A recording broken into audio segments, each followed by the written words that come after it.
The mysteries of Skull Rock patch notes are here, and there's a lot to look forward to. In today's video, we'll be breaking down new information regarding companions, furniture mode, the camera tool, and more. At the end of today's video, I'll be announcing the time and date for my first ever YouTube livestream, so be sure to stick around until the end. Before we get started, I'd like to mention that I'm a small full-time content creator, so every like on this video can make a tremendous difference for me. Consider subscribing for more Disney Dreamlight Valley and gaming content. If you would like to catch more of my content, you can find me live on Twitch Monday through Friday. Links to both my Twitch channel and Discord server can be found in the video description down below. And with that out of the way, let's get started. Alright, so as mentioned in the intro, there is a lot of interesting information in the patch notes today. And to keep this video straightforward and simple, we're going to focus on the new information. Meaning, we're not going to talk much about what we already knew was coming, because I feel like that's a little bit of a waste of time. If you want to know what was already revealed through the developer update video and previous Dreamlight Valley posts, you can find all of that information in previous videos on the channel. So things like Peter Pan joining the valley, the Forgotten becoming a true villager, and the adventures in Neverland STARPATH. No need to go over all of that because I don't want to waste your time. So with that, let's dive into the new and exciting information in these patch notes. First off, it appears a new event has been revealed, stating, "Valiant treasure seekers, your time has come. Find special treasure maps around your valley, solve riddles, and earn amazing rewards with the new Troves of Treasure event." So yeah, pretty interesting. I feel like the devs have been doing really good with events. It's like there's a new event coming to the valley every update now, and more content coming to the game is always a good thing in my opinion. Next up, Scrooge McDuck's store is getting some new items, but I think we all saw that coming. Most of you probably also predicted that the summer marshmallow event will be returning as well, and this portion states the summer sizzle event arrives in your valley, bringing back marshmallows, tasty treats, and new rewards this season. So not only will we get the marshmallows and s'mores in the same rewards we got last year if you missed them, but there will be some new things coming to this seasonal summer event this year. And this next segment is pretty interesting. Now, this is something we covered in previous videos, but it's not something the devs really elaborated on. I'll read this out and then I'll explain what I mean by that. New optional items are coming to the premium shop for a limited time, including a unique river kit bundle that allows you to create your own waterway. But there's more. A new companion bundle arrives introducing Max from Disney's The Little Mermaid as an animal companion. Now, in the developer update video, they gave us a really close look at the Max bundle, which is pretty expensive, so be ready for that. It's 4,500 moonstones, a higher moonstone cost than anything that's ever come to the game previously. But what the devs didn't really elaborate on was the river kit bundle. They teased it just a little bit. It popped up on the screen in the premium shop for about 1 second before they scrolled up and showed the Max bundle, and then they elaborated on the Max bundle. So in my video breakdown about the developer update video, we discussed the river kit and what I thought it was, because the devs didn't really explain it at all. But it appears here by reading this that it's exactly what we were expecting. So this river kit bundle is sort of like a decor bundle where you can build your own waterways in the valley, on floating islands, or pretty much anywhere you can customize outdoors. So yeah, really excited to see that. I think it's going to have some really fun implications for Dreamsnaps and more, but be warned, just like the Max bundle, the river kit is a little on the expensive side, coming in at 3,750 moonstones. Next up, it seems we're going to be getting another seasonal moonstone bundle with some unique cosmetics, or at least that's what I'm getting from this. This portion states adjusted available seasonal moonstone packs that will be offered for a limited time. Different seasonal cosmetic items may be offered with future updates. Now, it doesn't specifically state it'll be something new, but I'm guessing it will, or it could be the return of a previous seasonal bundle, as it just states adjusted available seasonal moonstone packs. It doesn't specifically say they brought something new, it just says they adjusted what was available. So it could go either way. I really don't mind if they bring back a previous bundle, but I also wouldn't mind a new seasonal bundle with some new rewards within. My guess is that it will be a new seasonal bundle because Gameloft loves to sell moonstones. Now, the next portion of the patch notes is where things get really fun. So get ready because we're about to take a deep dive into companion changes. First off, the improvements discuss companion friendship, stating gather your furry, scaly, and feathered pals. Friendship levels are here. Spend time and interact with your companions to level them up and get rewards. Bring your companions along to collect bonus resources. Each kind of companion will pick up a specific type of resource. So this is really cool to see, and I'm really excited about some of these things. So let's get into exactly what kind of resources each companion type will help with. Squirrels will help with fruits, rabbits will help with vegetables, turtles will help with seafood, sunbirds will help with flowers, foxes and crocodiles will help with fish, raccoons and whimsical creatures will help with gems, ravens will help with soils, capybaras, snakes, and monkeys will help with time-bending parts, owls, dragons, and the Pegasus will help with snippets, and dogs will help with sticks. So let's look into this a little bit further. First off, keep in mind not only will these companions help you pick up these items, but they will also be collecting bonus resources. So anytime you're out gathering a specific type of resource, having the appropriate companion with you will help you earn more of those resources. I think out of all of these things, the most impactful items on this list would be sunbirds helping with flowers, dogs helping with sticks, and to a degree, turtles helping with seafood. Now let me explain why that's so impactful. Villager professions already help us get bonus resources, but for a handful of resources in the game, there is no way to get bonus duplicates of those resources. So with a fishing buddy, we can get bonus shrimp or bonus lobster when fishing, but when it comes to things like clams, oysters, or forageable seafood items, there is no way right now to get bonus seafood forageables. So this will make turtles pretty useful. Now the same thing can be said for flowers. I've always wanted the foraging profession to help with sticks and flowers, but it never has. So the fact that sunbirds are going to help you get bonus flowers is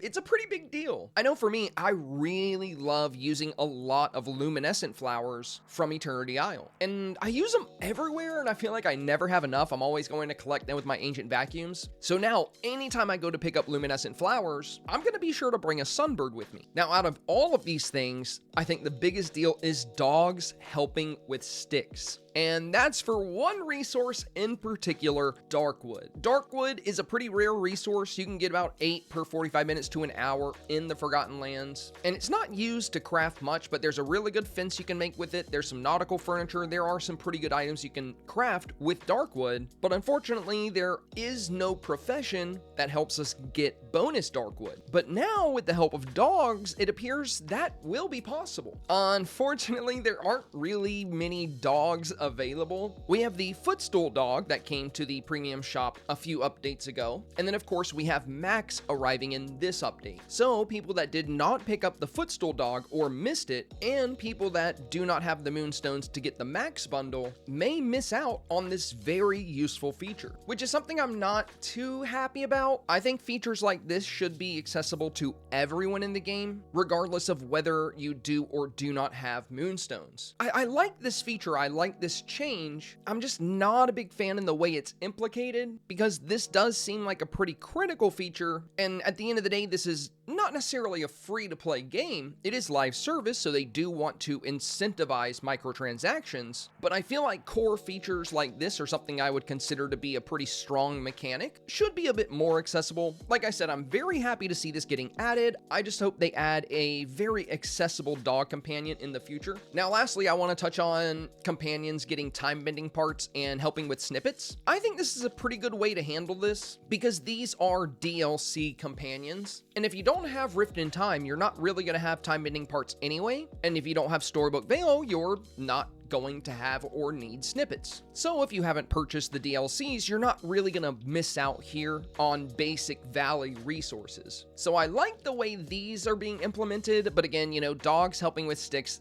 it's just, there's barely any dogs in the game. Maybe they're gonna add more, and maybe they'll even add a free dog. I really hope they do. I mean, the Max bundle already comes with a really unique skill for Max, where he's gonna be able to dig up even more bonus resources. So it would be really nice if some kind of free lead dog companion comes to the game for players that may not have access to a high amount of moonstones and don't have the means to purchase them. Besides everything else here that we see, like soil, gems, fish, flowers, seafood, vegetables, fruits, you get bonus resources for all of these things with just basic Valley companions. So yeah, I love all of this. I'm really excited to see it implemented. I just really hope they make dogs more accessible, because out of all of these resources, sticks I think is probably one of the most beneficial. Another thing I found interesting here was the gems bit. It says raccoons and whimsical creatures will help with gems. And for whimsical creatures, I'm wondering if that's the whimsical companion bundles. There are a total, I believe, of 16 whimsical companions. They were all premium, but they're reskins of the regular companions. There are 8 blue whimsical companions and 8 pink whimsical companions. So are those the whimsical creatures this is referring to? Let me know what you think in the comments. Moving on here, it states some companions, especially notable named Disney companions, may not fit conventional categories and may bring a special reward once you reach max friendship. So this is pretty interesting. It seems that certain companions like Hey Hey or Figaro might not be designed to really help with resources, but reaching max level with them will instead give you some kind of special reward. Could be decor, could be wardrobe, I don't know. I'm very interested to see how this works. Continuing with the patch notes, it states, but that's not all. Depending on their level of friendship, companions can help expand your player inventory and provide extra resources when equipped to your avatar. As a cherry on top, you can now give unique nicknames to your regular critters that don't already have a preset name, making them truly your own. Additionally, all companions will now appear in a dedicated section of the collection's menu, perfect for keeping track of your loyal sidekicks. Now, we already knew about the name preset, and we had an idea about the inventory expansion. We also covered this in the developer update video. The devs showed a companion level up reward chart and showed a little backpack with an up icon and a paw print on it. Now, the devs didn't specifically say in the video what that reward was, but due to the context clues, I guessed that it was going to be an inventory expansion, and the patch notes have now confirmed that, so it's exactly as we thought. Next up, we're going to get into some exciting changes coming to decorating, and there's some pretty big stuff here. First off, we have path improvements. Unleash your creativity with an update to paths, allowing you to place tiles diagonally. That's right, it's finally happening. Seamlessly switch between straight and diagonal modes for even more design flexibility and unique builds. It may have taken a couple of years, but it's finally here, you guys. Next up, we have grid update, and this is another thing we predicted and talked about. I had a lot of people on my stream saying I hope they remove the grid system so it can have more freedom. And I stated I believe that was highly unlikely, as the grid system is at the core of Dreamlight Valley's decorative engine. What I said was more likely was that they would expand the grid, meaning they would shrink the size of the grid squares so we would have a little bit more flexibility in where things were placed. The reason I was pretty convinced this was going to happen was because they already did it in the last update for tabletops. I believe the tabletop grid update was sort of a test run for this new feature. Now, what makes this such a big deal is that expanding the grid actually removes a lot of issues we've been facing when it comes to decor. You know, all those arches that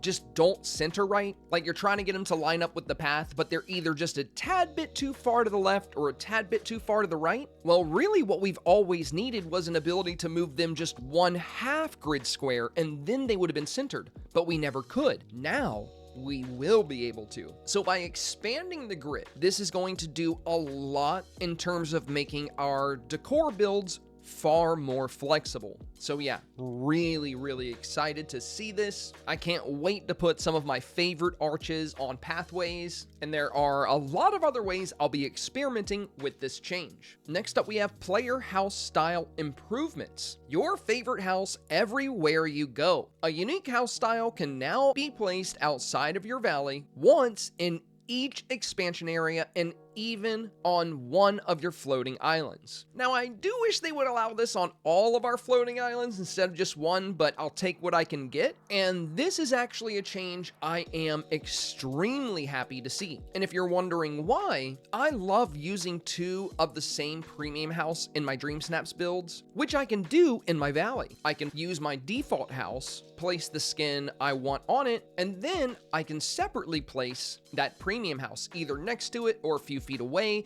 and that allows me to make a really cool dream snap where there's like two castles in the back that are symmetrical to one another. I mean, there's just a lot of fun ways to utilize this. Unfortunately, since we've never been able to have a player house on our floating islands, I haven't been able to utilize this trick in many of my recent dream snaps. So yeah, I'm very excited to see this as it opens up more possibilities and more flexibility for my dream snap builds, which is my favorite thing about the game. Speaking of dream snaps, let's move on to other as we have new photo mode improvements. You might need to sit down to hear this. Photo mode is getting additional enhancements in this update, including the option to sit while taking photos and a new retouching option, as well as toggles to perfect your shots. So we saw what appeared to be one new toggle in the developer update video that's going to allow us to change the subject of the photo from our avatar to a villager. But by reading this, it looks like there are even more toggles coming to the camera, as well as new retouching options, which can have some major implications. I mean, we just got a big camera overhaul in the last update that allowed us to boost saturation and brightness and contrast. And now we're getting new retouching options as well. Now, we may not know exactly what these new retouching options are, but new options is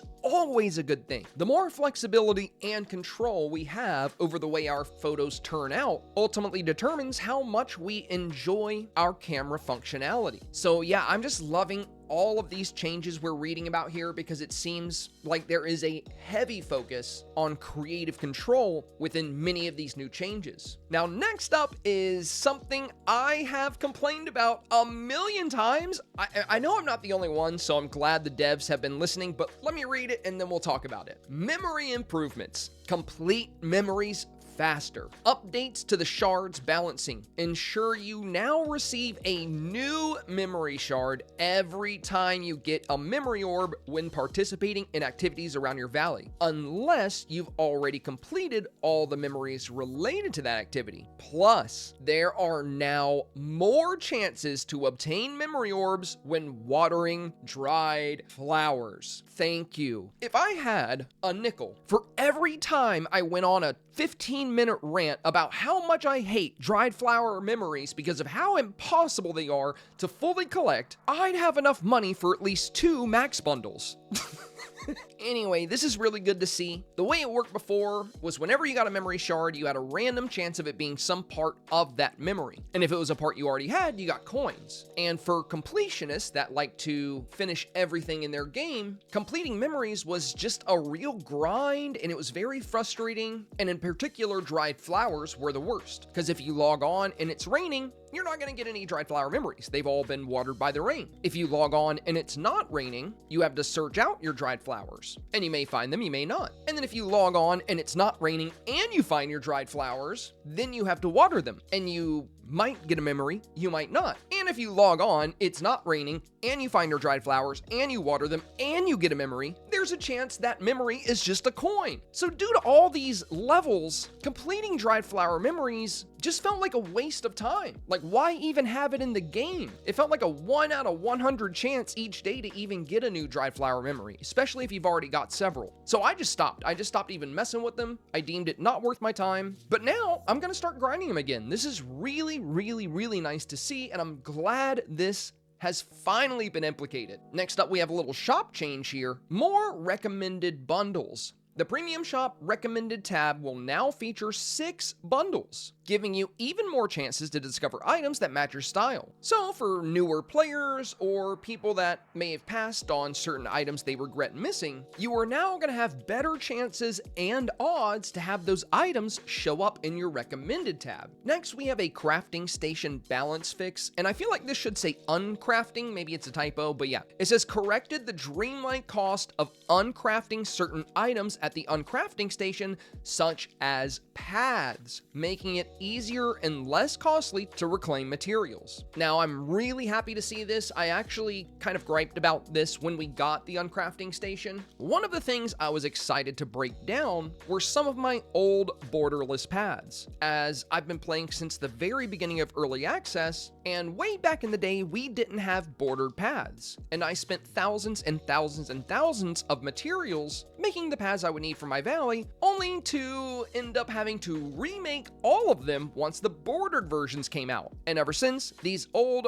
borderless paths have just sat in my inventory. When we got the uncrafting station, I was excited to be able to break them down a bit. And then when I saw it was going to cost like 20 to 50,000 Dreamlight, I was like, never mind. I guess I just don't need to do it. I'm not going to waste that much Dreamlight on something like that. Now, I can understand the Dreamlight cost being high when you break down like event exclusive craftables or things that are very resource intensive, but simple things like pathing costing as much as they did to break down just felt counterintuitive. Like, why spend that much Dreamlight to get some stone back when it would be faster to just grind the stone than it would be to grind the Dreamlight you would need? And finally, I know this was covered in the developer update video, so we won't go into this too much, but I'm just so happy to see it, so I do want to talk about it for a second. Cross save is finally arriving for PlayStation users alongside Mysteries of Skull Rock. I'm so happy you are finally getting this. I have a lot of friends in my community that play on PlayStation,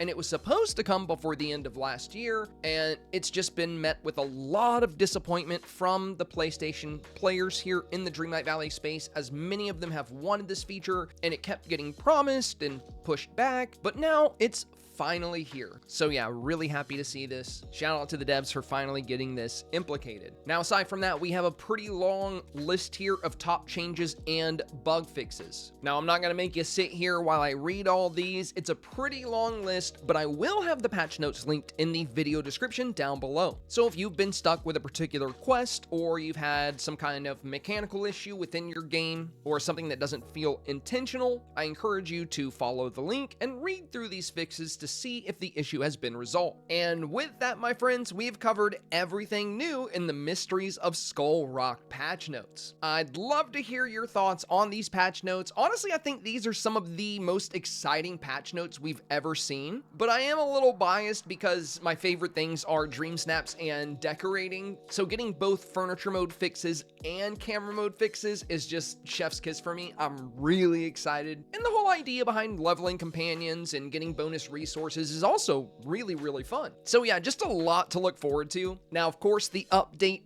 is tomorrow, and we'll be releasing around 9 a.m. Eastern Standard Time across all major platforms. Now, as with every update, I will be live a few minutes before the update drops, and we'll be diving into the Mysteries of Skull Rock update the very moment it's available. So if you would like to come enjoy the update live with friends, consider joining us over on Twitch. And if you don't have Twitch, consider joining us for my first ever YouTube live stream this Saturday at 2 p.m. Eastern Standard Time, where we'll be going live to enjoy the update and grind through my STARPATH. A lot of you guys have been showing interest in me streaming over on YouTube, and I've seen a lot of requests for it, and of course, I am very excited to meet some of you guys in a live broadcast. Now, a ton of you guys already watch me over on Twitch, and you come hang out Monday through Friday, and I have no plans of leaving Twitch, but I am really excited to try something new. So if you're free this Saturday,